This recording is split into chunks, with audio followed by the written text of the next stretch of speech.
YCP గవర్నమెంట్లోని భూ బాధితులు, అక్రమ కేసుల బాధితులు ఈరోజు కోకొల్లలుగా ఈరోజు అర్జీలకి అని చెప్పేసి గ్రీవెన్సెస్కి రావడం జరుగుతుంది. అందులో భాగంగా ఈరోజు నేను పార్టీ ఆఫీస్లో ఈరోజు గ్రీవెన్సెస్ తీసుకోవడానికి నేను ఇక్కడ కూర్చుంటే ఈరోజు నాకు వచ్చిన అర్జీస్లో 80% భూమి తగాదాలు. మా భూమిని పలానా వైసీపీ నాయకులు వచ్చి కబ్జా చేశారండి అని, లేకపోతే మేము మా భూమిలోకి వెళ్తుంటే అడ్డుకుంటున్నారని, మమ్మల్ని కొడుతున్నారని, మా మీద దాడులు చేశారని, హత్యలు చేశారని, ఇలాంటికి సంబంధించిన మ్యాక్సిమం అన్నీ వచ్చినాయండి. లాస్ట్ గవర్నమెంట్లో పోలీసులు కూడా పట్టించుకోలేదు. కనీసం ఇప్పుడైనా మమ్మల్ని న్యాయం చేయండి అని చాలా సందర్భాల్లో ఈరోజు అర్జీలు కూడా చాలా మట్టుకు రావడం నిజంగా ఒక రకంగా చెప్పాలంటే ఒక ఆశ్చర్యానికి గురి చేసింది. ఎందుకంటే ఎక్కడున్న డిపార్ట్మెంట్ అధికారులు అన్న వాళ్ళు పనిచేయాల్సిందే. అటువంటిది లాస్ట్ వైసీపీ గవర్నమెంట్లో చాలామంది వాళ్ళకి వైసీపీ నాయకులకు అనుగుణంగా పనిచేయడానికి ఇంచుమించుగా చెప్పాలంటే వాళ్ళ తాలూకా అధికారాన్ని కూడా కోల్పోయిన పరిస్థితి కనిపిస్తున్నాం మనం.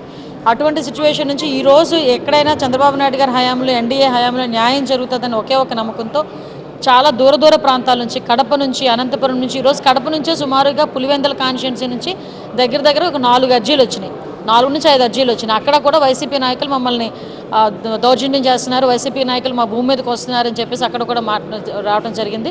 ఇవన్నీ అన్నింటినీ కూడా కన్సల్ట్ ఎస్పీస్ అందరికీ కూడా పంపించడం జరిగింది. దీని మీద ఇమీడియట్గా ఎంక్వైరీ చేసి ఆ బాధితులందరికీ కూడా న్యాయం చేసే క్రమంలో మేము ముందుంటామని మీ అందరికీ కూడా తెలియజేసుకుంటున్నాం.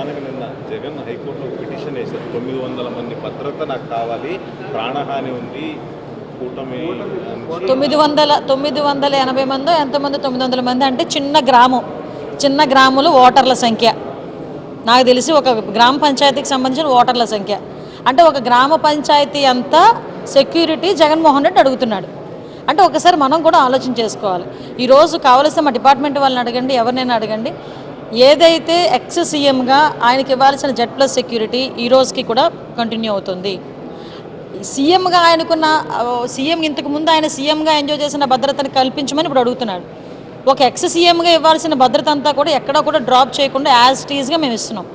అటువంటిప్పుడు సీఎంగా ఉన్న భద్రత ఈయన అడిగితే ఎలా ఇస్తారండి ఎవరైనా? ఎక్కడ కూడా ఏమి వైలేట్ చేయట్లేదు. అయినా అతనికి తాడేపల్లి హౌస్లో ఉంటే పెద్ద గోడల మీద కరెంటు వైర్లు, ఆ చుట్టూ చాలా పెద్ద ప్రహరీ గోడ, ఏంటది సంథింగ్ బుల్లెట్ ప్రూఫ్ వెహికల్స్, ఇవన్నీ ఆయనకు ఉండి 980 మంది సెక్యూరిటీ అక్కడ పనిచేసేవారు.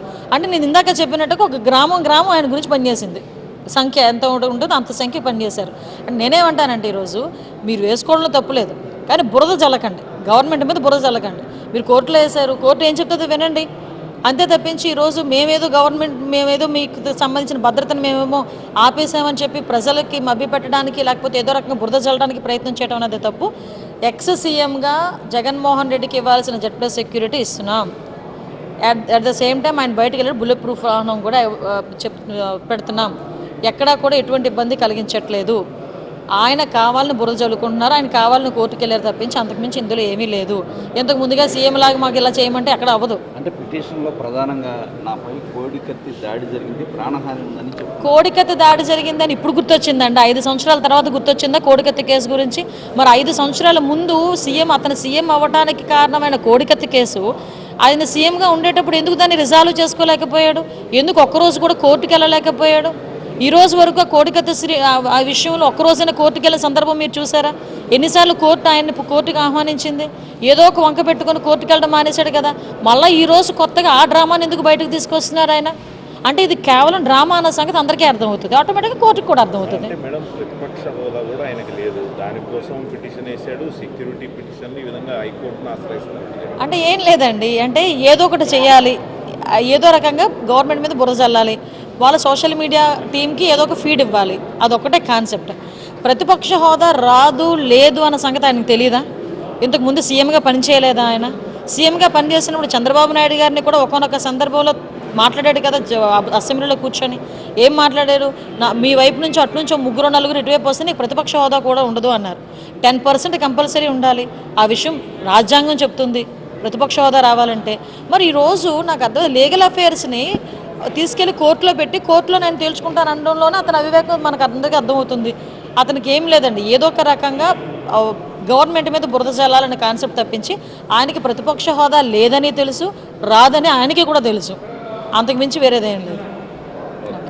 ఇప్పుడు ఆపరేషన్ లేకుండానే మోకాళ్లకు ప్లాస్మా ట్రీట్మెంట్. మీ ఆర్థోపెటిక్ సమస్యలన్నిటికీ రోబోటిక్ టెక్నాలజీ ద్వారా తక్కువ ఖర్చుతో శాశ్వత పరిష్కారం. Free consultation. ప్రతి ట్రీట్మెంట్ పై 20% డిస్కౌంట్. ఈ ఆఫర్ కొద్ది రోజులు మాత్రమే. త్వరపడండి. V9 hospitals 9281465842.